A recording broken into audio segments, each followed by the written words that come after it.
This is Gabriel Gonzalez for Cage Side Press here with one of the women elevated to the headliner at Bellator London next Saturday on September 14th, Sara Collins, who takes on Leah McCourt. Sara, I'm going to put this part bluntly. It has been a minute to get you into the cage this year. I know there's a lot of talk about the stakes and all that, and we will get into that. What's it feel like after, fighting in 2023 to finally have a fight on deck and just a few days out? It feels like it's taken forever to get here. It has been a year since I last fought. I was meant to fight again in June. I feel like I've been in fight camp since January.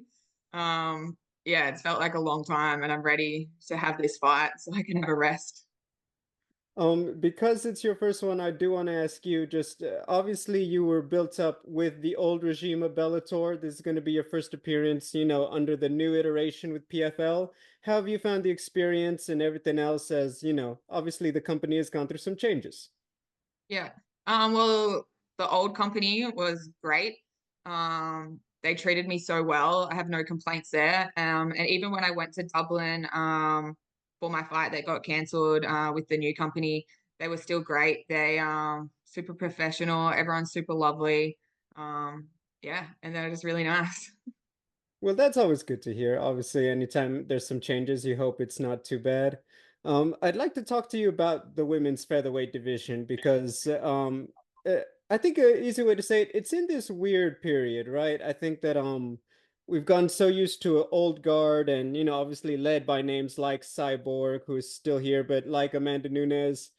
And now, as they've kind of slowed down, or in Amanda's case, retired, I feel like we're kind of, it's like it's in need of some more momentum, I think would be Mhm. fair to say, because I think the fans want to see more talent out there, obviously, but sometimes that lack of depth has hurt the featherweight division toward building that energy and getting the fans like, no, I really want to see these two women go at it.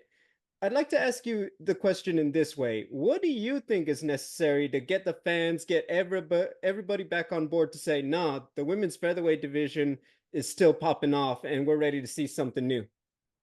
I think they just need to give us more opportunity to fight. Like, Bellator still has a huge roster of 145 women, and so do PFL. And I think we just need the opportunity for more fights, so we can really show the world how good the 145 women are. They they took away the PFL, the featherweight division for the women in favor of the flyweights. Would you like to see them maybe bring it back next season? Yeah, I think it would be great. I don't know if I'd be interested in doing a tournament, but I'd love to watch the girls at 145 do the tournament. Is it just like, having to make the cut so many consistent times per year, or what is it about the tournament that you're not a fan of? I think just fighting 4 times a year is a lot.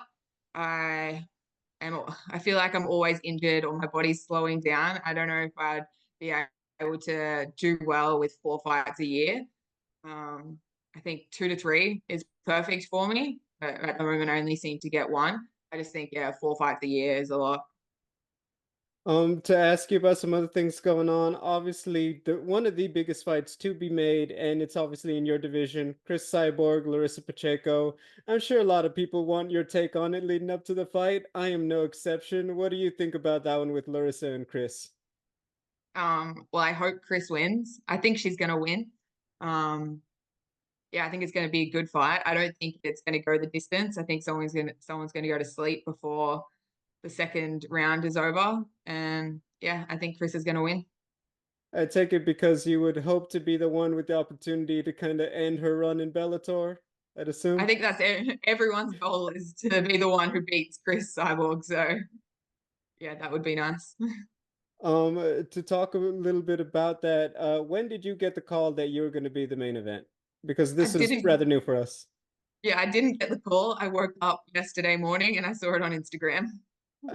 That is great. Wait, I feel like I've known since before you. You did. I feel like I found out the news like 3 days ago. You told me you didn't know until yesterday?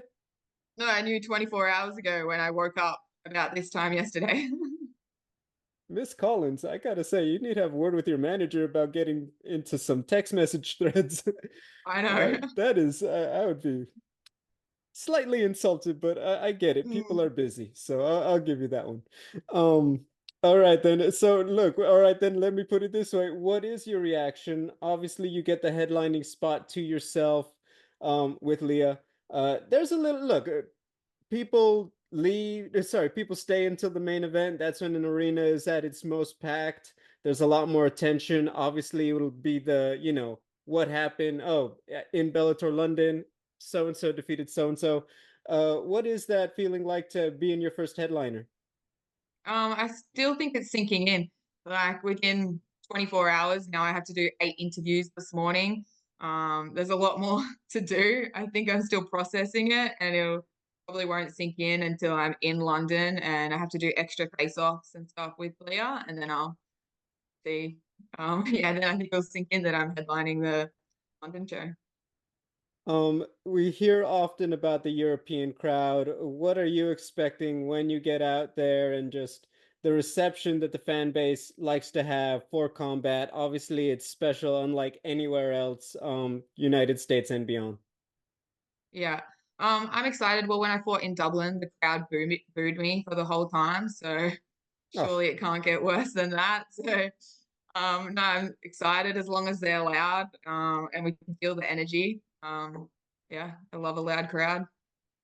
for what it's worth, at least you're not ha having to fight Leah in Dublin. I think that would be a Yeah, little unfair. yeah. Um, 5-0. How pleased are you with how you've developed as a fighter? Obviously, when you get to the big stage, and let's be clear, the Bellator and PFL has the top women's featherweights in the world. How do you feel in terms of your skill development over these last couple years as a fighter and your growth? Yeah, I think the last 2 years, especially, I've grown the most out of my whole career.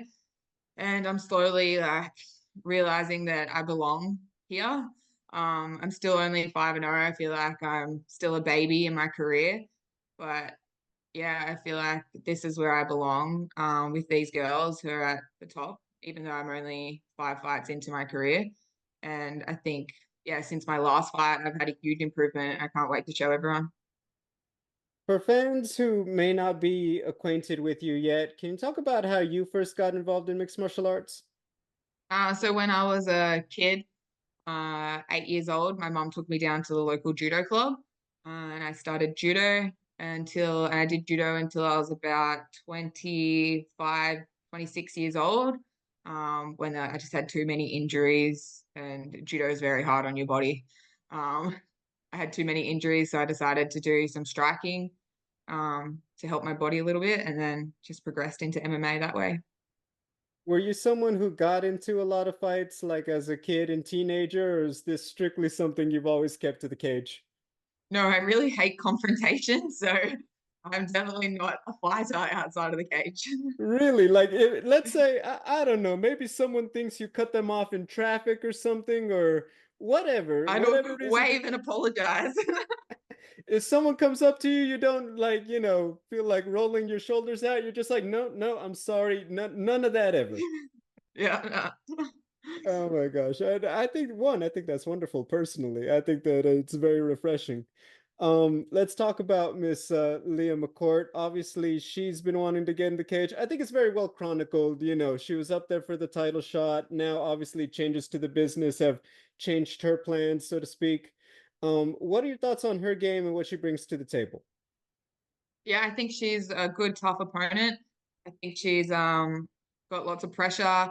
She's gonna keep going for the whole 15 minutes, and I think that's one of her strengths. And she's gonna be tough. I think she does make a lot of mistakes though, and when she does, I'm gonna capitalize on it and hopefully finish the fight. I know it's not necessarily your problem what happened with her opportunities, but do you expect the fact that, obviously she wants to, I don't want to say just re-earn, but essentially maintain that spot in the division, that it is going to make her a little more motivated than we tend to see out there in the cage? Yeah, well, I do feel sorry for her. She was promised a title shot and that got taken away from her. So obviously she's not going to be happy that she has to fight me now instead of Cyborg. So I'm sure she's super motivated to stay there and get her title shot back. And then, of course, I'm assuming you get the victory. you are hoping to be the one to fight the winner of Larissa and Cris. Obviously, you'd like it to be Cris, but I'd imagine, you will let the powers that be know that whether it be in Bellator, maybe they want to do another pay-per-view thing, you want that fight. I think that's safe to say. Yeah, I'm down for that fight. I mean, all right, very chill. I appreciate it. I'll leave you with this one then. Sarah, what can the fans expect when you get in the cage with Leah McCourt next Saturday? They can expect an exciting fight. I've improved a lot since my last fight, and there's going to be a lot of pressure coming forward. And I'm going to try and take a head off. Well, Sarah, we're looking forward to it. We appreciate the time. Ladies and gentlemen, Sara Collins taking on Leah McCourt at Bellator London next Saturday, September 14th, live on Max streaming. You guys know where to find it. Have a great one.